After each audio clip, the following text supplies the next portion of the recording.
Hello everyone, and today we're taking a look at chapter 28 of Proverbs.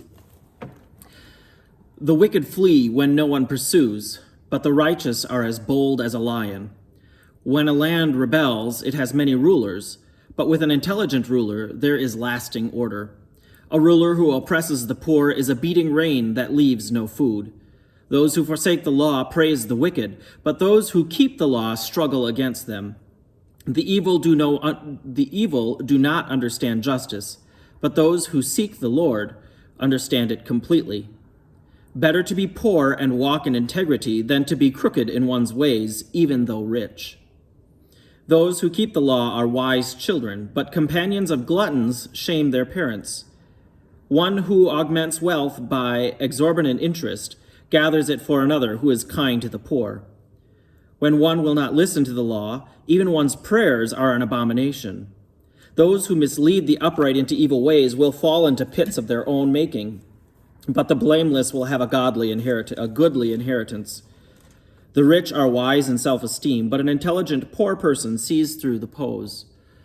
When the righteous triumph, there is great glory, but when the wicked prevail, people go into hiding. No one who conceals transgressions will prosper, but one who confesses and forsakes them will obtain mercy.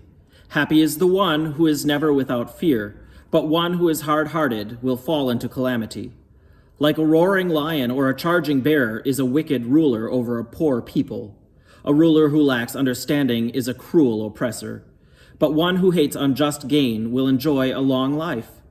If someone is burdened with the blood of another, let that killer be a fugitive until death.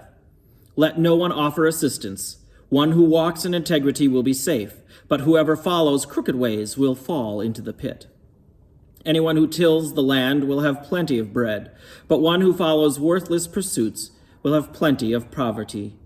The faithful will abound with blessings, but one who is in a hurry to be rich will not go unpunished. To show partiality is not good, yet for a piece of bread a person may do wrong. The miser is in a hurry to get rich, and does not know that loss is sure to come. Whoever rebukes a person will afterwards find more favor than one who flatters with the tongue. Anyone who robs a father or a mother and says, "That is no crime," is a partner to a thug. The greedy person stirs up strife, but whoever trusts in the Lord will be enriched. Those who trust in their own wits are fools, but those who walk in wisdom come through safely. Whoever gives to the poor will lack nothing, but whoever turns a blind eye will get many a curse. When the wicked prevail, people go into hiding, but when they perish, the righteous increase. So today is all about rulers and how they rule the land. In the time of Proverbs, in the Old Testament, the rule of choice was monarchy. So it was ruled by kings and queens. So one person held all of that power over the land. And so you had a good ruler or a bad ruler. The bad rulers didn't trust other people. They were all about themselves and how to make themselves get better. That's all they cared about, making themselves better and casting out everybody else, not worrying about everybody else. The good rulers cared for everyone else, and in that process, they prospered because they cared about everybody else and brought others in from the outside, other communities and other areas ruled by other people. They worked together and prospered, and they were upheld by righteousness. And so today we're focusing on, as I say these things, we're focusing on 3 verses throughout this chapter that all say pretty much the same thing, but in different ways. The first is verse 1. The wicked flee when no one pursues, but the righteous are as bold as a lion. Verse 12. When the righteous triumph, there is great glory, but when the wicked prevail, people go into hiding. Now, this verse might be better translated with taking triumph out and putting the word rejoice in there. The better translation from the Hebrew here is rejoice. So that would read, when the righteous rejoice, there is great glory, but when the wicked prevail, people go into hiding. And then verse 28, when the wicked prevail, people go into hiding, but when they perish, the righteous increase. And so here we have these 3 verses that speak, as I said, of the kind of ruler. If the ruler is wicked, people are going to go into hiding. They don't want to go out. They don't want to work with that person. They're going to shut the doors and stay away because the person is wicked and ultimately gonna do more harm than good. And as my parents would tell me, if they felt that I was starting to alienate people, it's going to get awfully cold out there on that branch or on that plank or out there all alone, because you're going to be all alone. You're doing things all alone without trying to incorporate other people.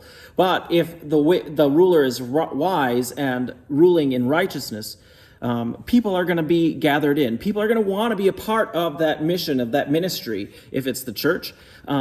And they're going to want to work together because it's done in righteousness. It's done together because that person works in justice. And as you can see, it affects more than a ruler. It affects you and I. If we are given power, if we do this wickedly, we're going to have no one around us. We're going to alienate our friends.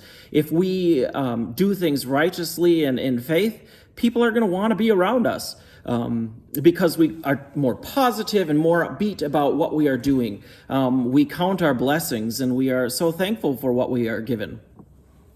And so then we're reminded then in chapter 20 of Proverbs, verse 28, that loyalty and faithfulness preserve the king. So if we do these things, this loyalty and faithfulness of our followers are going to help keep us going. And his throne is upheld in righteousness. So it's upheld in goodness. And that's so true. If we do these things, people, our friends and our families are going to hold us up, and they're not going to walk away from us. And then tomorrow in Pastor Catherine's chapter 29, verse 4, we hear, "By justice a king gives stability to the land, but one who makes heavy exactions ruins it." And then in verse 12 of that same chapter, "If a ruler listens to falsehood, all his officials will be wicked." So if we live and we dominate ourselves in that wickedness, in that anger, in the way of falsehood, and we push everybody out and we make it our own and say this is what it's going to be, and we don't tell the whole truth, we don't live in faith, we're going to be nothing. We're going to crumble like the walls of Jericho. We're just going to come down and be nothing. And that's what these chapters are reminding us today in these verses, that we need to live in righteousness. We need to act in justice and care for the other and care for our community as a whole. And that if we isolate ourselves and only think about ourselves or only think about our family, we're going to alienate so many other people and we're going to be left alone and we're going to be lonely and yearning for all of that contact. And so that's what we have to think about today. How do we do this? How do we live this out? Even though we're not rulers, we still have some sort of power in our lives, whether it be at work or as parents or grandparents or as teachers or in ministry at church. How are we going to use that power that we have been given? And so here we have two questions today. How can we help righteous living to increase where we are in our lives? How can we increase that way of righteous living, even when there's so much anger and so much self-thinking? We're going to isolate, and it's all about me. It's only about me. How do we get rid of that and say, how do we care for our community and the other and bring other people in and not worry about those anxieties and fears? And the second one, what are some ways that you can show your faith and your belief in what you do every day? In your everyday lives, how can you show your faith and your belief so that you can continue to be upheld in righteousness and in love and mercy and justice with your family and friends? So thanks for joining us. We only have 3 more chapters to go with this Proverbs study. So thanks for joining us, and we'll see you tomorrow. Bye-bye.